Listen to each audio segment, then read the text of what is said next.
existe um interesse pessoal do ministro no desfecho desse caso, de usar o Supremo Tribunal Federal para um palanque.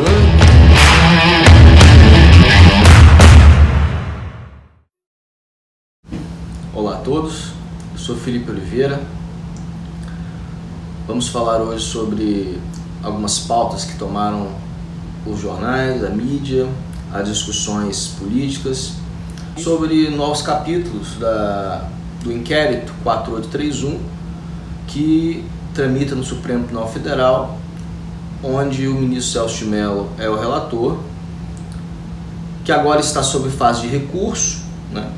E o ministro Celso de Mello, então, já na sua derradeira participação, pediu ao presidente do Supremo Tribunal Federal, o ministro Luiz Fux, que pautasse esse julgamento no plenário antes da sua retirada, antes da sua aposentadoria. Pois bem, vamos começar sobre esse assunto do ministro Celso de Mello, porque eu já fiz um vídeo sobre a condução desse inquérito pelo ministro, a qual eu considero deletéria, né? E beira um insulto à própria instituição do STF, considerando que o STF não tem visto seus melhores dias, tanto de popularidade, e não goza de tanta credibilidade quanto outrora. Cipiendas esses detalhes, o ministro Celso de Mello, desde o início da condução desse inquérito, ele se mostrou extremamente envolvido emocionalmente nesse processo. E eu digo isso porque desde da posse do presidente Jair Bolsonaro, as falas do ministro, elas são, além de agressivas, elas destoam de uma crítica sensata. Elas extrapolam uma simples verificação pessoal de algum tipo de fato para, além disso, se posicionar como uma voz opositora ao presidente. Vejamos, por exemplo, o ministro Celso de Mello declarou que o presidente não está à altura do cargo. Também declarou naquele caso onde o presidente tinha transmitido ou retransmitido uma mensagem no seu aplicativo de mensagens pessoal acerca das manifestações que estariam ocorrendo, que foram denominadas de manifestações antidemocráticas contra as instituições. Então o ministro se colocou da seguinte maneira, que isso poderia configurar crime de responsabilidade, obviamente na ideia de insuflar a oposição para colocar isso como base de um processo de impeachment, uma responsabilidade. Primeiro porque ele tem que presumir que as manifestações são antidemocráticas, isso é um conceito subjetivo, o que é democrático, o que é antidemocrático, até porque as passeatas que contestam, que criticam instituições, são um direito de expressão.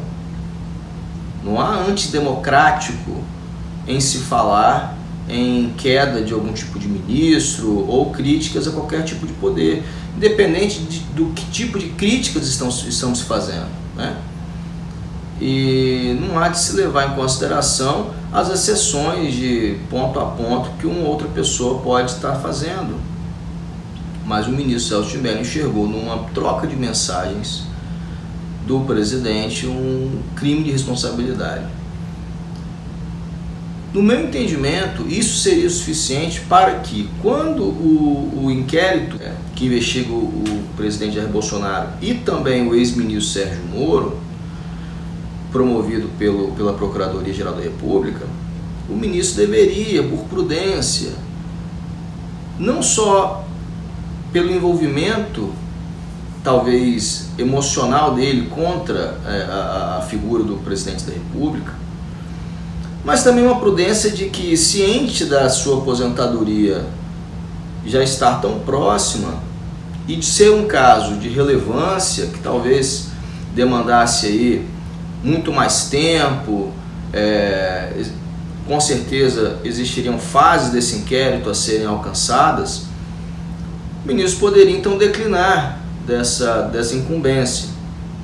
Ao contrário, ele tentou acelerar as investigações, antecipando prazos de oitivas e tentando então colocar no seu tempo o andamento do inquérito. Ora, a manipulação do tempo da investigação pelo juiz por um fato pessoal, que seria a aposentadoria desse juiz, desse ministro, no caso em tela, já configura aí um total desatino do ponto de vista processual. A ordem processual não pode obedecer à ordem cronológica do tempo que o juiz vai ter na cadeira da corte. Entretanto, esse tipo de recurso do ministro Celso de Mello, que nós vimos aí, colocar ao público uma reunião ministerial secreta, e esse levantamento do sigilo, muitas vezes ele não é entendido da forma correta. Uma coisa é o ministro Celso de Mello requerer a gravação daquela reunião ministerial. Uma outra coisa é ele colocar isso para o público, ele levantar o sigilo dessa reunião. Por quê? No curso do inquérito, é plausível que o ministro queira a visualização dessas imagens, a visualização dessa reunião, para que ele possa se convencer, para que ele possa tomar as suas decisões. Então, ele teria acesso ao conteúdo do vídeo. Não existe nenhuma razão, nenhuma fundamentação para que se levante o sigilo em relação ao público. Isso é jogar para a plateia, Isso é colocar matéria política, munição política, tanto para opositores, e com a divulgação do vídeo nós vimos que também para os apoiadores do governo. Isso não é papel de ministro do Supremo Tribunal Federal, não é papel de juiz nenhum. Mas o ministro Celso de Mello, no meu entendimento de forma irresponsável, trouxe uma reunião secreta, expôs o Estado brasileiro. Um outro fato muito interessante que desmonta a condução desse inquérito pelo ministro foi quando o ex-juiz Sérgio Moro foi ouvido pela Polícia Federal. Ele foi ouvido por delegados, por representantes da Procuradoria, e ali ele fez o seu depoimento. Depoimento este que o ex-ministro frisou não ter atribuído nenhum crime ao presidente da República. Isso não foi tão divulgado pela imprensa, mas consta no depoimento dele. Mas quando o mesmo ministro Celso de Mello determinou o depoimento presencial do presidente da República, desrespeitando o entendimento recente da mesma corte, que ele é o decano, que só desnuda a sua volúpia pessoal em atacar o governo, não vejo outra razão. Não só isso, o ministro Celso de Mello, além de ter não observado o precedente recente da corte, ele concedeu aos advogados do ex-juiz Sérgio Moro a possibilidade de participarem da oitiva do presidente da República e fazerem questionamentos, desequilibrando aí a ordem de uma investigação equivalente para os dois investigados, o presidente e o Sérgio Moro. O mais recente caso foi o pedido do ministro Celso de Mello para o Luiz Fux colocar essa votação do recurso da AGU, que é exatamente para que o presidente possa prestar esclarecimento por escrito, na pauta onde ele poderia participar do julgamento. Então perceba que existe um interesse pessoal do ministro no desfecho desse caso. Nada pode ser mais explícito do que uma suspeição. O que seria a suspeição na questão da judicância? Exatamente, o juiz tem algum tipo de interesse, seja positivo ou negativo. O juiz ele não pode julgar baseado na sua convicção de que eu preciso de fazer algo para favorecer o meu ego, seja favorecimento financeiro, familiar. Qualquer interesse que não seja a prática da justiça, ele é um interesse escuso perante um juiz ao julgar o caso. Os advogados podem ter interesse, sejam pessoais, sejam financeiros. Os advogados eles militam na defesa das partes. O juiz não, o juiz ele aplica a lei.